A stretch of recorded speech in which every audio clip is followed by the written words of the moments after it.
else will break your heart. I'm never gonna hold you back. I'm always gonna have your back. Hello, beautiful people. Welcome to 321 No Kidding. Bobby the Awesome here. Happy October 16th. Happy Bosses Day to all of you out there that are bosses.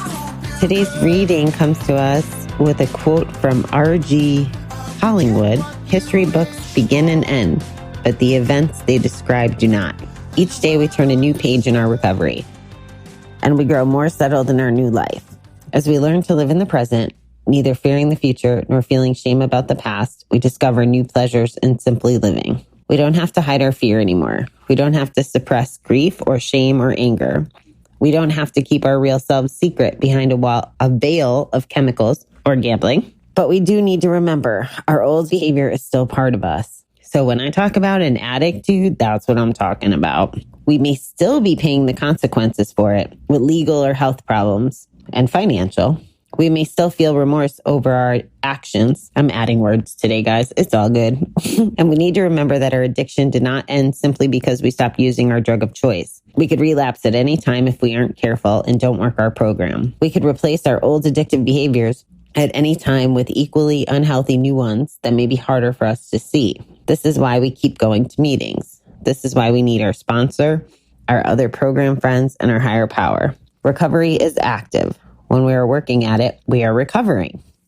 Today, help me see the work I need to do for my recovery. Okay, so I had a crazy night of not sleeping last night, so maybe that's what I can blame on all my stuttering already. And my book is falling apart, so it's really hard to go back to refer to it. I guess that's what happens when you use it every day. The message in this reading, what I take away from it today, is that we have to work on our recovery every day and we have to keep our guard up. Otherwise, it's really easy to slip back in to gambling, drinking, using, whatever the case may be. You already know I believe in that wholeheartedly. And besides that, when it comes to things like fearing the future, feeling shame about the past, having the guilt and the anger and the grief buried, you can't deal with that if you're not working on your recovery. Like, it just stays with you because it doesn't have anywhere else to go. And the thing this reminds me of the most is a dry drunk. That would be the best comparison. And it's someone who still acts like an addict, even though they're not using. They're abstaining from whatever their drug of choice is. And again, we focus on gambling here, but I don't think there's a term for dry gambler. And I think we talked about this in the last week or so. If I could remember correctly. At any rate, the kinds of things, let me think of some examples for you of showing our attitude. Oh, I remember. I was probably telling you about the face mask situation and how someone that's allegedly in recovery, is going around and yelling at people about wearing their masks. To me, that's not recovery behavior. That's our old behavior. It's picking fights. It's looking for drama. It's all those things that used to give us an excuse to go gamble. So if you relapse or you have those negative feelings going on, it becomes so much easier to relapse. I don't think any of us want that, right? I heard from someone that I had been working with today, and I don't know the details. She's actually got me a little nervous because now she's talking about relocating from her state.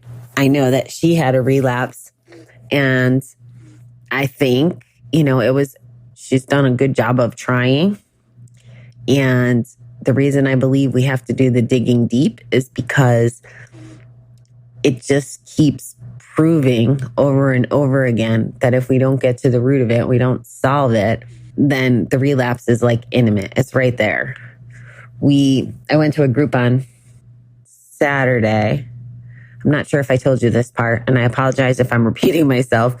And if you're new to the show, well, welcome. You haven't heard the story before.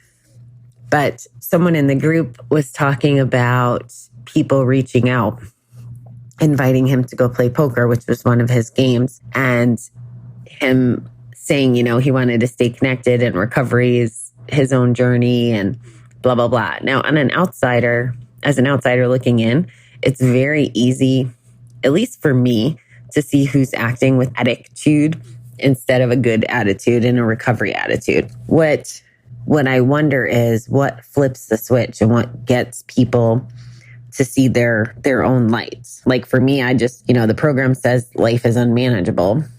When I was gambling, I really was. I was either at the casino or I was at the bar, or I'd leave the casino after losing and then go to the bar when I couldn't access any more money. And it was just Band-Aids on top of stuff, right? It wasn't recovery work at all, even though I still pop into GA meetings and see my friends there. And I knew that it was there, but I wasn't ready to make that change.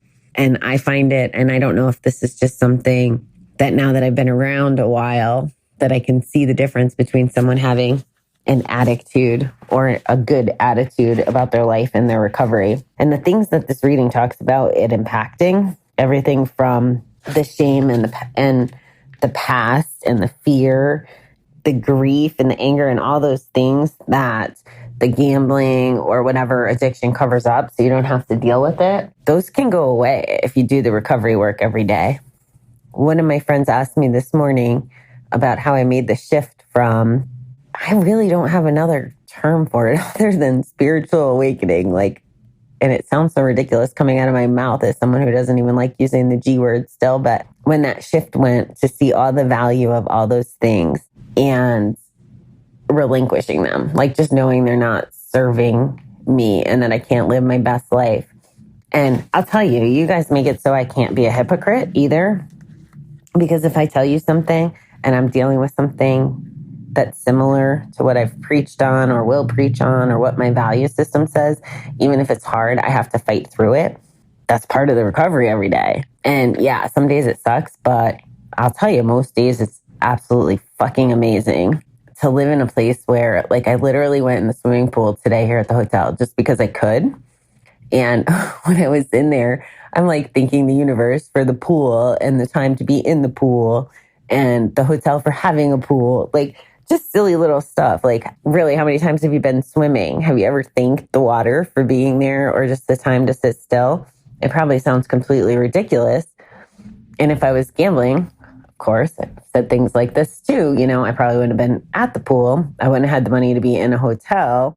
And I wouldn't have the time to enjoy, and I wouldn't have the mindset to be grateful. I think of all of that as, huge blessings that even if we have to have difficult conversations with people or we have to address things about ourselves, it's so important that we get rid of those fucking negative voices in our heads, the ones that tell us, we're not worthy, we're not capable. If you practice your recovery every day, and by that I mean whatever works for you.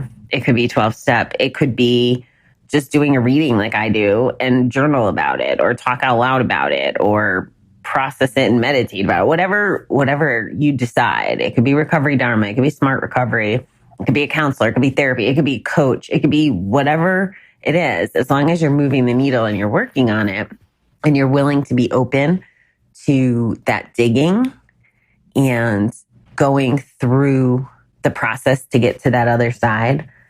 I was talking to my counselor this morning and I said to her, I was like, self-awareness is one of the most badass gifts. There's multiple parts, right? You have to be aware and then you have to be you have to be honestly aware. And then you have to be willing to work through whatever's broken, or maybe broken's not even the right word. Maybe displaced or just not working. Maybe work on the stuff that helps our attitude show, right? When we had Neil on the show, months ago, talked about our MOs. And for me, mine was sarcasm, which shows up a lot. Sometimes just quiet anger instead of dealing with something. Get a little pouty and frustrated.